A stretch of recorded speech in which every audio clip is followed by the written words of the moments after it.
सर्वे भवन्तु सुखिनः सर्वे सन्तु निरामया।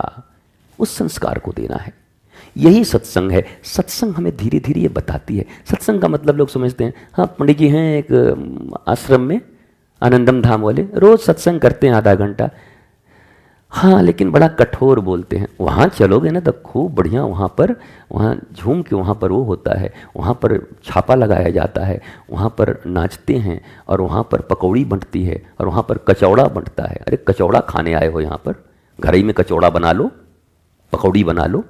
वृंदावन में कोई कचौड़ा खाने आता है? कचौड़ा तो कहीं बन जाएंगे, इंदौर पहुंच जाओ कचौड़ा खाने के लिए। इंदौर बड़ी नामी है ये सब नमकीन चीज़ों के खाने पीने के लिए। डॉक्टर शिव बता रहे थे हमको एक दिन, इंदौर में एक से एक नमकीन मिलती है, एक से एक वो पोहा, इंदौर का पोहा, वहां जाओ खाओ। वृंदावन किसके लिए है?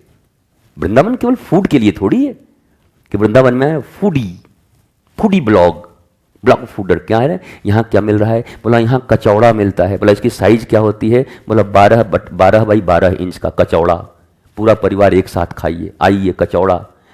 बोला ये तो बहुत कड़ा है। बोला मारिए हथौड़ा कचौड़ा पर, तब टूटेगा। इसके लिए आए हो वृंदावन, कचौड़ा खाने? वृंदावन किस लिए आए हो? वृंदावन में तो भगवान ने उद्धव को भेजा था गोपियों से सीखने के लिए। इसी ब्रज में भेजा ना कि जाओ जाओ जाओ जाओ थोड़ा गोपियों से सीख करके आओ, प्रेम की भाषा सीखो उद्धव।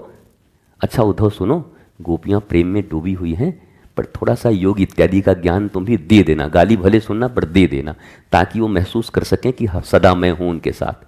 भगवान ने डबल गेम खेला था। क्या खेला था?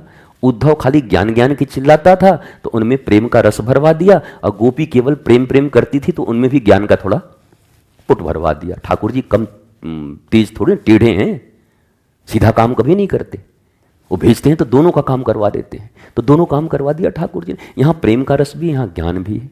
वृंदावन में ज्ञान ढूंढोगे तो यहाँ से बड़ा ज्ञान तुम्हें कहीं मिलेगा नहीं। ज्ञान गुदड़ी, और खाली ज्ञान ज्ञान मतलब तुम्हारा ये जो ज्ञान मैकोले का ज्ञान है ये लेकर के आओगे तो गुदड़ी फाड़ दी जाएगी तुम्हारी ज्ञान की। यहाँ पर ज्ञान गुदड़ी में अगर मैकोले का और केवल संसार का ज्ञान लेके आओगे तो फाड़ दिया जाएगा।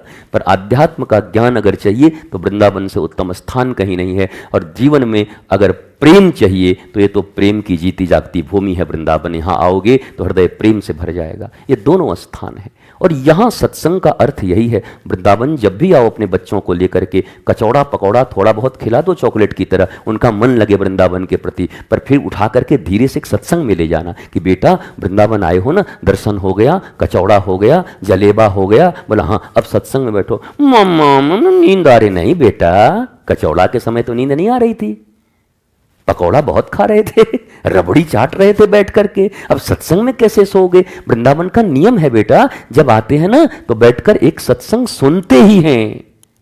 तो उन बच्चों को आज अगर आप आदत लगा दोगे तो जब वो बड़े होंगे तो सदा जब भी वृंदावन आएंगे तो कहेंगे हमारी मम्मी और हमारे पिताजी जब भी आते थे तो सत्संग सुने बिना नहीं जाते थे। उनके बच्चे होंगे तो अपने बच्चों को सत्संग सुनवाएंगे और ऐसे ही धारा बन जाएंगी। अगर तुम चूक गए, केवल कचौड़ा पकौड़ा और बिहारी जी के बाहर इतना बड़ा गिलास में लस्सा में रह गए, लस्सी नहीं लस्सा, अगर केवल इसी में फंसे रह गए तो फस्सी फस्सा हो जाएगा।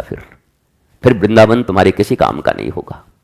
इसलिए वृंदावन में महत्व है तो गुरु के ज्ञान का। ये वृंदावन की भूमि केवल राधा कृष्ण की भूमि नहीं है, ये वृंदावन की भूमि जहां वृंदावन के कौन है? कुल देवता बांके बिहारी हैं। वहां जाते हो, दर्शन करते हो, बांके बिहारी की कथा नहीं जानते। बांके बिहारी को प्रकट किसने किया, कैसे प्रकट हो गए? स्वामी श्री हरदास जी ने। स्वामी हरदास जी के कितने शिष्य हैं? विट्ठल विपुर बिहारी देव। वो कैसे क्या किए? एक बार राधा और कृष्ण उनके पास आ गए, उन्हें पहचानने से इनकार कर दिया। बोला हम राधा हैं, हम कृष्ण हैं। बोला इसे 2 रुपया का मोर का पंख पहन करके बहुत नौटंकी बाज घूमता है, चलो उधर। भगवान को बड़ा बुरा लगा, अरे बताओ हमको पहचानने से इनकार कर रहा है, हरदास जी का चेला, खतरनाक आदमी है। और हमने आपको एक दिन बताया था, फिर उन्होंने राधा रानी को बुला के लाया, ये किशोरी जी इधर आइए। तो बोला क्या हुआ श्याम सुंदर? अरे ये हमको पहचानने से इनकार कर रहा है, कह रहा है कि तुम 12 आना का बांसुरी खरीद के लाए हो, नकली कृष्ण हो तुम, चलो हमारी गवाही दो चल के। तो किशोरी जी आई और पूछा उसने कि हाँ हाँ यही कृष्ण है, मैं किशोरी जी हूं। तो उन्होंने क्या कहा पता है? अच्छा नकली कृष्ण की नकली राधा। किशोरी जी बोले तुम हमारा भी बेइज्जती करवा दी, अपना तो तुम्हारा हो ही गया था, बताओ हमको भी नकली कह रहा है। बोला अब क्या करें, अब तो फंस गए। बोला अब तू बता असली कैसे मानेगा? तो उन्होंने कहा मेरे गुरुदेव बोले तो मैं जानूं कि तुम असली हो। अब गुरुदेव शरीर छोड़ चुके हैं। अब देखो शिष्य कितना आज गुरु दर्शन की अभिलाषा उत्पन्न हुई, जान रहे हैं कि ठाकुर जी हैं, ये चाहेंगे तो गुरुदेव को उसी शरीर में फिर बुला देंगे। कहा गुरु जी बोलेंगे तो हम मानेंगे।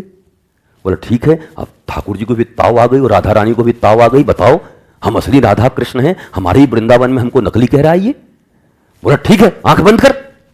आंख बंद किया उन्होंने, और जब बोला अब आंख खोलो, आंख खोल के देखा तो सामने गुरुदेव बैठे हुए हैं, एक तरफ गोद पर भगवान कृष्ण और एक तरफ गोद में राधा रानी छोटे छोटे बैठे हुए हैं। उन्होंने देखा, गुरु जी को प्रणाम किया। गुरु जी ने कहा ये राधा कृष्ण को प्रणाम कर।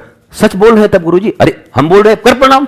तो फिर उन्होंने उनको भी प्रणाम किया। फिर प्रणाम करते समय उन्होंने क्षमा मांगा, हे किशोरी जी, मैं जिन गुरु का शिष्य हूं मेरी आंखें धोखा खा नहीं सकती। मैं पहली बार ही देख करके पहचान गया कि श्याम सुंदर राधा मेरे पास आ गए हैं, पर मुझे तो गुरु दर्शन की लालसा थी, इसलिए मैंने झूठ बोल करके अपने गुरु का दर्शन कर लिया आपसे। ये भूमि गुरु और शिष्य की भूमि है। यहां ज्ञान की गरिमा है, यहां ज्ञान की गवेषणा है। हम अगर ये न सीखे, हम अगर अपने बच्चों को ये न सिखाए, तो ये वृंदावन का सेवन हम करेंगे जरूर, पर हम धोखा खा जाएंगे, ठगे जाएंगे। इसलिए वृंदावन जब भी आए तो इस भाव के साथ आए,